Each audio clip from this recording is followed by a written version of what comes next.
Hi, welcome back to Joe Blogs. This video is an update on the situation in Pakistan.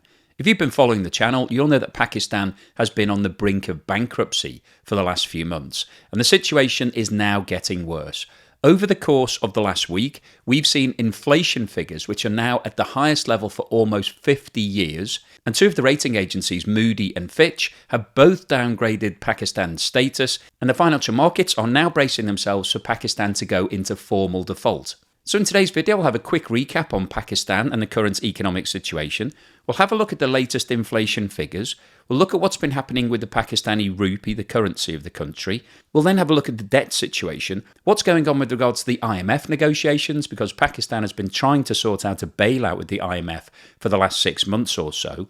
I'll give you the details of the policy reforms that have been introduced by the Pakistani government in order to try to meet the IMF conditions. We'll have a look at what the rating agencies have said about Pakistan. And then finally today I'll wrap up with my summary as to what I think is likely to happen in Pakistan over the course of the next 3 months, what the implications of this are going to be for the global economy. So before we get started on all of that, if I could ask you for a thumbs up at some point during this video if you're enjoying the content, please subscribe if you haven't done so already. Don't forget I always include chapters, so if you don't have time to watch everything, you can pick and choose what you'd like to see. And if you would like to support the channel, please have a look below where you'll find links to YouTube super thanks and membership, as well as Buy Me a Coffee and Patreon. And as always, thank you so much to everyone that has supported the channel. I really appreciate it. Pakistan is located in South Asia and was created in 1947 following the breakup of the British Empire. The country has borders with Iran, Afghanistan, China and India, and has a coastline on the Arabian Sea. Pakistan is the 33rd largest country in the world by landmass, but the 5th largest by population. And the population of around 225 million people has been growing rapidly over the last 20 years. Pakistan does have some natural resources, including oil and other natural minerals. However, it doesn't have enough to be able to feed its own demand and is a net importer of oil. The country is classified as developing and is a low labour cost economy, with the main industry being textiles. The land in Pakistan is rich and fertile, and 37% of all of the population are employed in agriculture, and agriculture equates to around about 20% of GDP. Pakistan exports a variety of food substances including sugarcane, cotton and rice, but imports wheat, vegetable oil and consumer foods. The fundamental problem for Pakistan is that it's a net importer. It has to import large quantities of fuel and food from the international markets. And this problem is evidenced by Pakistan's balance of trade. And the balance of trade is simply the difference between the value of all of your exports, so how much money you're being paid, and the cost of all of your imports, so how much money you're having to pay away. And you can see from this chart that in every single one of the last 12 months, the balance of trade has been negative. So that means that Pakistan is constantly having to dip into its reserves to buy more fuel and food to keep the country ticking over. And if we expand the chart out to show the last 25 years, you can see that Pakistan has been running a negative balance of trade since around 2004. So basically that means that Pakistan has been funding the economy of the country for almost 20 years on its reserves and debt facilities. And of course that's an unsustainable position, because the longer that goes on, the more debt you build up, therefore the more interest that you have to pay, and so the problem gets worse. This chart shows the value of the Pakistani rupee against the US dollar over the course of the last 12 months. And what this shows is that this time last year, $1 was trading for 177 Pakistani rupees. However, today $1 is trading for 277. So that's a fall of over 56% in the last 12 months. And of course, the reason that this is important is that Pakistan is buying all of the food and fuel in the international markets, which are predominantly priced in US dollars. And as the exchange rate of the Pakistani rupee has fallen, that makes all of those purchases relatively more expensive when they're having to be priced in Pakistani rupees and sold to the people of Pakistan. So a 56% fall in the value of the currency obviously represents a major problem from Pakistan's point of view. But of course, if you follow the channel, you'll be aware that the problem has been accentuated by the fact that Russia's invasion of Ukraine caused fuel and food prices to spike in the first half of 2022. And so there was a doubling down impact from Pakistan's point of view. The actual prices in the market rose and the value of the currency fell at the same time. So it was a real double whammy impact. And if we extend this chart out to show the last 5 years, you can see that the fall in the value of the Pakistani rupee has been going on for some time. This time 5 years ago, $1 was trading for around 110 Pakistani rupees. So that means that the Pakistani rupee today is worth around 2.5 times less than it was 5 years ago. And when you combine multiple years of negative balance of trade with a falling currency, that's a recipe for disaster for any country. This chart shows the movement in the rate of inflation in Pakistan over the course of the last 12 months. And you can see that in March 22, inflation was running at 12.7%, which is certainly a high rate, but is not at an emergency level. And in April and May, we saw the rate increasing to around 14%. However, in June, there was a big jump to 21%, and that continued in July and August. There was a reduction in the rate of increase in prices over the course of the next 5 months. However, the figure for February 2023 has come in at 31.5%, which is the highest for almost 50 years, since 1974. Now, if you follow the channel, you may be looking at these figures and thinking, well, actually, this rate of inflation isn't quite as bad as it is in countries like Sri Lanka and Turkey, so it doesn't seem too drastic. However, a lot of the pricing in Pakistan is actually subsidised. The government is providing subsidies on things like fuel and food to keep prices down. So the actual rate of inflation would be significantly higher if these subsidies were not in place. And this is actually one of the issues that the IMF has raised, that Pakistan actually can't afford to be subsidising all of these items, and therefore it wants the government to remove these subsidies. But the government of Pakistan is reluctant to do that because of the impact that it's going to have on the citizens of Pakistan. And this chart shows food inflation over the last 12 months. And you can see that there has been a rapid increase over the last 9 months. And the rate of increase of the price of food has come in at above 45% in February 23. And if we expand this chart out to show what's been happening over the last 10 years, you can see that the current rates of increase are significantly higher than any time over that period. And these price increases are a major problem from Pakistan's point of view. Pakistan is one of the poorest countries in the world. There are a lot of people living at or below the breadline. So they're spending the vast majority, if not all of their income on food. And those members of society don't tend to have any savings at all. So when prices are increasing by 45%, that means that they can buy roughly half the amount of food that they were buying this time last year. And in situations like this, families get to the point where they simply don't have enough food to feed everybody. So the crisis in Pakistan isn't just a financial crisis. We're not just talking about debt default and the fact that they can't make their interest payments. We're talking about people in Pakistan not being able to buy enough food to feed all of their family. As we discussed earlier in the video, Pakistan has been funding the economy using debt over the last 20 years, and the total amount of debt has now increased to 62.5 trillion rupees, which equates to around $225 billion. And this chart provides a breakdown of who's been providing that debt. And the 3 different colours here represent the 3 different types of institutions. The blue section on the right represents aid agencies and other institutions that provide support and assistance to emerging and developing countries. The green section comes from other countries, and the pink section are loans from the commercial markets. So if we look at the blue section first, you can see that the World Bank has provided around 21% of Pakistan's debt. The Asian Development Bank has provided 16%, the IMF 8%, and then there are other institutions that have provided another 3%. If we now move on to the green section, you can see that the Paris Club have provided 13%. And if you follow the channel, we discussed the Paris Club recently in a video on Cuba. And the Paris Club is made up of 22 countries, predominantly from the West, including the USA, the UK, Canada, Australia, Russia, and the majority of Europe. And the reason that they're called the Paris Club is that all of these countries actually came together in 1956 to discuss the potential default of Argentina at that time. And all of the countries came together and met in Paris to try to negotiate some form of restructuring of Argentina's debt. Now, the other group of lenders here has been called the Non-Paris Club, and that's basically a collective term for everybody else. And one of the biggest countries that has been lending to Pakistan over the course of the last 20 years is China. If you've been following the channel, you'll know that we've talked about the Belt and Road Initiative, and Pakistan is the country that's actually had the highest amount of investment from the Belt and Road Initiative. If we now move on to the pink section, you can see that a variety of international banks have provided 13% of Pakistan's debt, and bonds have been issued in Europe equating to 9% of the debt.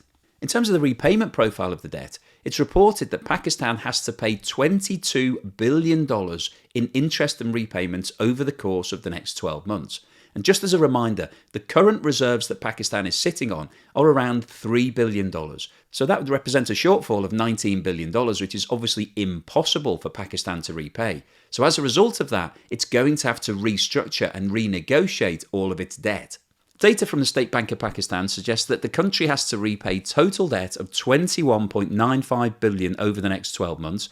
$19.3 billion of that is principal repayments, so actually repaying the debt, and another $2.6 represents the interest that's due. The breakdown of the data suggests that $3.95 billion is due within the next month, $4.63 billion is due in the following quarter, and just under $13.4 billion in the last 8 months of the period. As a result of the financial difficulties, Pakistan has been seeking a bailout facility from the IMF, and a $6 billion facility was agreed in 2019, and this was subsequently increased to $7 billion in 2021. However, the problem that Pakistan is facing is that the IMF require a country to change the way it's structured to ensure that it's on a firm footing and that it can move towards being self-funding and self-sufficient. Now, as I discussed earlier in the video, Pakistan has historically been providing fuel and food subsidies, as well as keeping taxes down to keep the cost of living low. However, the IMF is now demanding that these policies are changed before it will release the remaining funds available to Pakistan. In order to meet the IMF's requirements, Pakistan has introduced a 170 billion rupee finance bill, which is roughly around $643 million. Which includes increasing the general sales tax in the country from 17 to 18%, reducing the fuel subsidies that are currently keeping prices at the pumps low, and introducing austerity measures for the government, with the Prime Minister advising that all federal ministries and government offices have been directed to reduce expenditure by 15%, and he's asked all his ministers and advisors to forego salaries, allowances, luxury cars, foreign trips and business class travel. The armed forces have given a positive response to cut non-combat expenditure, and other steps include a complete ban on the purchase of luxury items or vehicles for all government-run entities, and no administrative unit like a new district or town will be created for 2 years. The IMF recently visited Pakistan for a 10-day period to try to negotiate a final settlement. However, no agreement was reached as the IMF were not happy that all of the measures had been put in place correctly, and so the negotiations are still ongoing with regards to the release of the additional capital.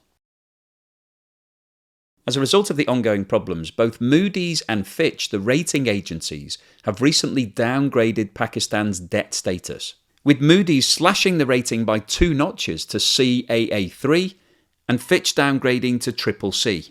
And Fitch provided detailed feedback as to why this downgrade has been introduced.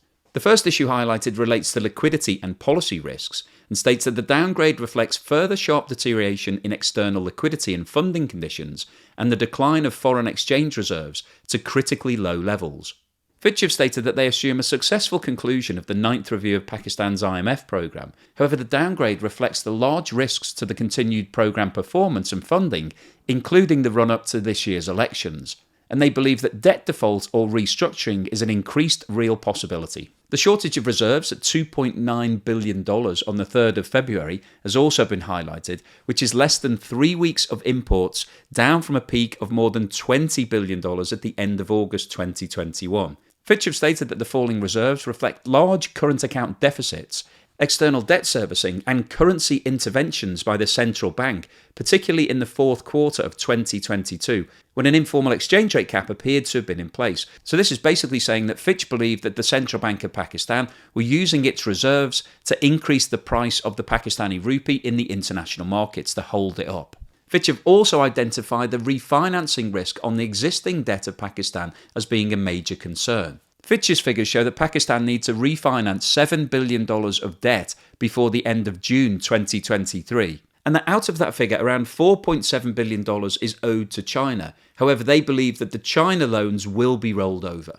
Fitch have also raised the current account deficit as being a major concern, and although it has reduced from $9 billion at the end of 21 to around $3.7 billion at the end of 22, Fitch are concerned that it may start to widen again. Fitch have also raised concerns about the IMF loan. Firstly, Pakistan's reluctance to introduce all of the measures that the IMF are looking for before the money will be released, And secondly, the fact that the IMF's conditions are likely to prove socially and politically difficult amid a sharp economic downturn, high inflation, and the devastation brought by widespread floods in 2022. Elections are due in October 23, and former Prime Minister Imran Khan, whose party will challenge the incumbent government in the elections, earlier rejected an invitation by the Prime Minister to hold talks on national issues, including the IMF negotiations. So what's the summary and conclusion today? Well, I wanted to post this video really to provide everybody with an update as to what's happening in Pakistan, because I've posted a number of videos where we were talking about the fact that the reserves only equate to around 3 weeks worth of purchases. So this represents the most critical situation out of any country in the world right now. And the authorities in Pakistan have desperately been trying to put together the deal with the IMF to release the additional tranche of funding to try to keep the wolves from the door. But as we've talked about in today's video, there are fundamental problems in Pakistan that won't be solved by the release of another $1.7 billion from the IMF. The country is still a net importer. It's running a negative balance of trade, so therefore it's constantly having to borrow more money to keep the country ticking over. And the existing debt that Pakistan has built up and the associated financing costs are just unmanageable given the GDP of the country. And as I was making this video, news has just been released that the central bank in Pakistan have now increased the interest rates in the country by 300 basis points,